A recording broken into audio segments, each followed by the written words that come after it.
Oke, Assalamualaikum warahmatullahi wabarakatuh. Balik lagi bersama gue Galang di segmen Bedah Misteri.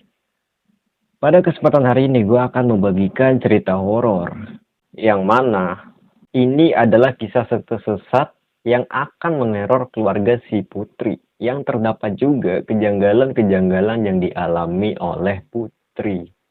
Penasaran dengan ceritanya? Tonton terus sampai habis. Sebelum ke cerita seperti biasa, jangan lupa subscribe, like, komen, dan share ke teman-teman kalian agar channel ini bisa berkembang. Tanpa lama-lama, langsung aja. Ini dia ceritanya.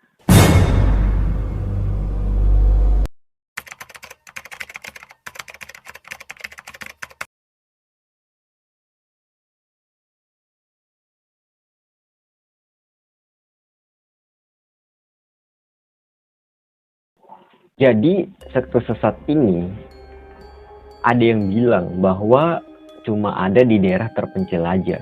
Faktanya, mereka para sekte satanik justru bersebaran di kota-kota besar. Mereka punya jaringan terorganisir dan sadis. Cerita ini diawali dengan Putri yang mendapat kabar kalau ibunya itu meninggal karena kecelakaan.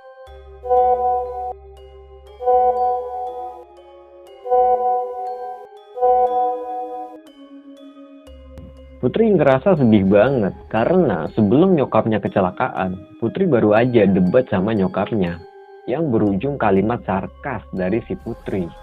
Doni sebagai teman dekatnya paham banget lah hubungan Putri sama nyokapnya. Hubungan keduanya jadi kurang baik setelah sepeninggal sang bapak. Namanya itu Pak Dedi. Dia adalah bokapnya Putri yang semasa hidup. Dia sibuk banget karena kerjaan dan jarang ada waktu buat anaknya. Hal itu buat Putri tambah sedih karena pas kedua orang tuanya masih ada aja, dia ngerasa kesepian tuh. Nah ini ditinggal pula, ya udah jadi makin sepi dah. Nah pas Putri lagi ngelamun di kamarnya karena meratapi nasibnya ditinggal orang yang sangat disayanginya, tiba-tiba dia buru-buru lihat dari jendela, tapi nggak kelihatan ada orang. Terus siapa yang ngetok? Entahlah.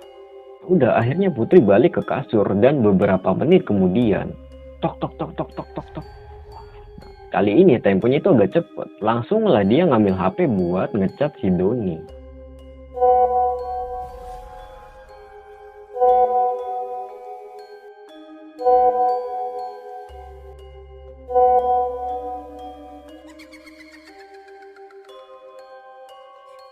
Kedengeran juga tuh di situ suara kucing ngeong, tapi ngeongnya itu panjang. Disusul suara kuku kucing yang nyakar-nyakar jendela.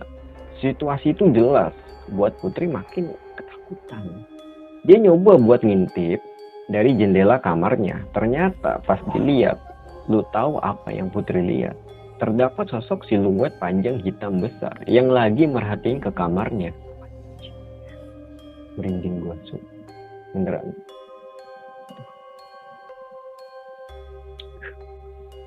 Oke lanjut, gak lama kedengeran suara langkah yang ngedeket ke arah kamarnya. Jelas banget Putri sangat-sangat ketakutan parah malam itu. Soalnya dia memang sendirian di rumah itu. Kalau lu di posisi Putri, lu ketakutan apa biasa aja? Tulis di kolom komentar. Akhirnya jendela sama pintu rumah ditutup tuh rapat-rapat. Suara langkah kaki makin lama makin deket. Buru-buru dia ngambil HP lagi buat ngubungin Doni dan ceritain semua yang terjadi.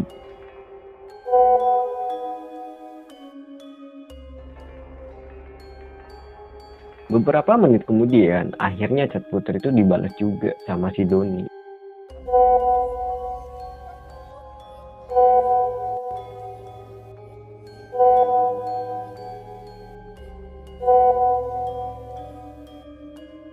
Para kucing masih aja tuh ngeong-ngeong. Kucing itu ngerang kayak mempertahankan diri dari ancaman. Lo tahu kan kucing kalau lagi mau berantem. Nah gitu suaranya. Akhirnya Putri meriksa ke jendela kamarnya dan ternyata sosok siluet itu kelihatan makin deket ke rumahnya. Putri langsung laporin kejadian itu ke si Doni.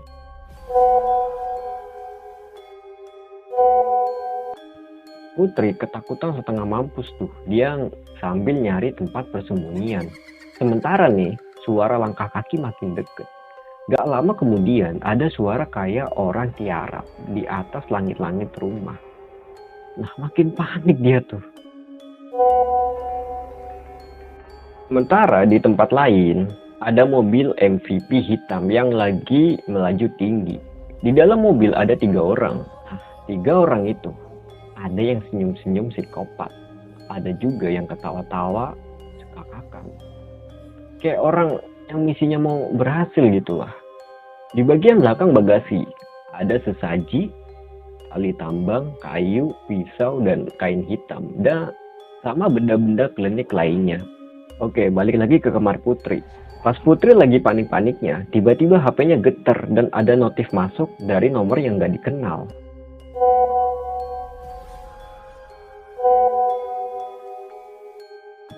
Ya, meskipun Putri nggak lihat jasad pas kecelakaan mamanya, dia yakin kalau mamanya itu udah dimakami.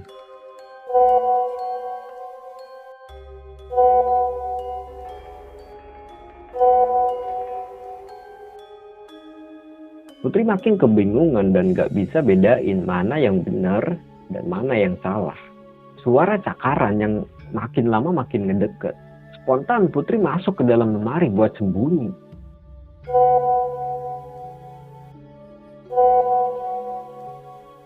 Kucing yang tadinya mengeong kedengeran kayak dicekik dan gak bunyi lagi. Lalu kedengeran seorang yang ngedobrak pintu. Brak! Sampai kamarnya Putri itu kebuka. Di situ tiba-tiba suasana jadi sunyi. Cuma ada suara langkah kaki yang menuju ke kamar Putri buat ngecek. Di balik persembunyian, Putri lihat sosok berjubah hitam sambil bawa pisau. Pas sosok itu ngecek ke kamar, tiba-tiba HP Putri mendadak bunyi. Saking paniknya, sampai neken tombol asal dan buka pesan.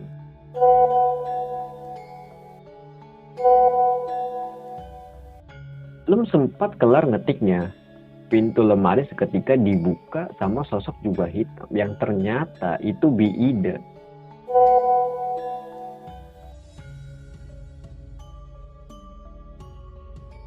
Akhirnya pesan pun dibalas sama Bi Ida.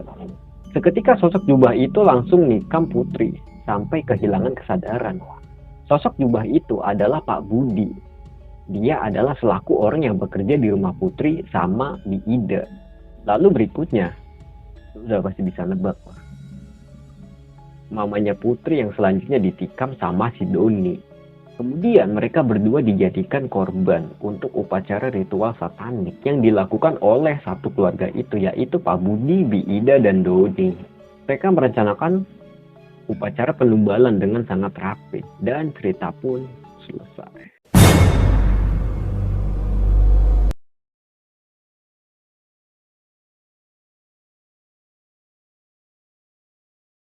Nggak habis pikir dari cerita ini adalah ternyata yang melakukan ritual tumbal itu adalah